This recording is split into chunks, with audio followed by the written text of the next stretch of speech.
हमारा अगला वर्ड है स्पर्न। स्पर्न एक वर्ब है, यानी एक क्रिया। इसका मतलब होता है किसी चीज को या किसी इंसान को तिरस्कार या नफरत से अस्वीकार करना। ये सिर्फ मना करना नहीं है, बल्कि इस तरह से रिजेक्ट करना जैसे कि वो चीज या इंसान आपके लायक ही ना हो। तो चलिए देखते हैं कि रियल लाइफ में, जैसे कि एक पर्सनल सिचुएशन में, इस शब्द का इस्तेमाल कैसे होता है। She spurned his advances, turning away without a word. इस सेंटेंस का मतलब है कि लड़की ने उसके एडवांसेस को, यानी उसकी तरफ बढ़ते कदमों को पूरी तरह से ठुकरा दिया और बिना कुछ कहे मुंह मोड़ लिया। यहाँ स्पर्न का इस्तेमाल बताता है कि ये सिर्फ एक रिजेक्शन नहीं था, इसमें एक नफरत या डिसरिस्पेक्ट का भाव भी था। अब इसी वर्ड को एक प्रोफेशनल कॉन्टेक्स्ट में देखते हैं। The engineer spurned a high-paying job offer from the tech giant to join a small startup. अब आप सोच रहे होंगे ऐसा क्यों?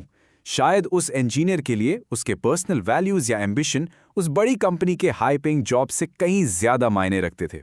उसने सिर्फ ऑफर रिजेक्ट नहीं किया, उसने उसे स्पर्न किया। चलिए अब देखते हैं कि जब किसी आइडिया या पूरे ग्रुप के प्रस्ताव को रिजेक्ट किया जाता है, तब इस वर्ड को कैसे यूज करते हैं। The community spurned the proposal to build a highway through their local park.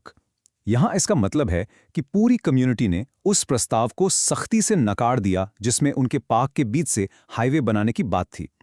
यहाँ स्पर्न शब्द दिखाता है कि ये सिर्फ एक सिंपल ना नहीं था, बल्कि लोगों का गुस्सा और उनकी स्ट्रॉन्ग डिसएग्रीमेंट भी शामिल थी। तो आपने देखा कि कैसे स्पर्न का मतलब सिर्फ ना कहना नहीं है, बल्कि उस ना के पीछे एक स्ट्रॉन्ग इमोशन होता है। और ये इमोशन अक्सर न्यूज़ हेडलाइंस में भी दिखता है। चलिए एक एग्जाम्पल देखते हैं। Voters spurn establishment candidates in shock election result. यह हेडलाइन चीख चीख कर बता रही है कि वोटर्स यानी आम जनता ने एस्टैब्लिशमेंट कैंडिडेट्स को, मतलब जो नेता सालों से पावर में है, उन्हें बिल्कुल नकार दिया है, जिससे इलेक्शन के रिजल्ट्स बेहद चौंकाने वाले रहे। इस शब्द को और भी गहराई से समझने के लिए चलिए इसके सिनोनिम्स और एंटोनिम्स पर एक नजर डालते हैं। सिनोनिम्स यानी मिलते जुलते शब्दों में हैं रिजेक्ट, रीबफ, स्कॉन और स्नब। सबका मतलब ठुकराना है, पर छोटे फर्क हैं। जैसे रिजेक्ट एक सीधा इनकार है, जबकि स्कॉन में नफरत और ज्यादा है। स्नब का मतलब है किसी को अनजान बनकर या इग्नोर करके बेइज्जत करना। और इसके एंटोनिम्स यानी उल्टे शब्द हैं एक्सेप्ट, वेलकम, एम्ब्रेस और अप्रूव। इनका मतलब है स्वीकार करना, स्वागत करना या मंजूरी देना। बस आज के लिए इतना ही।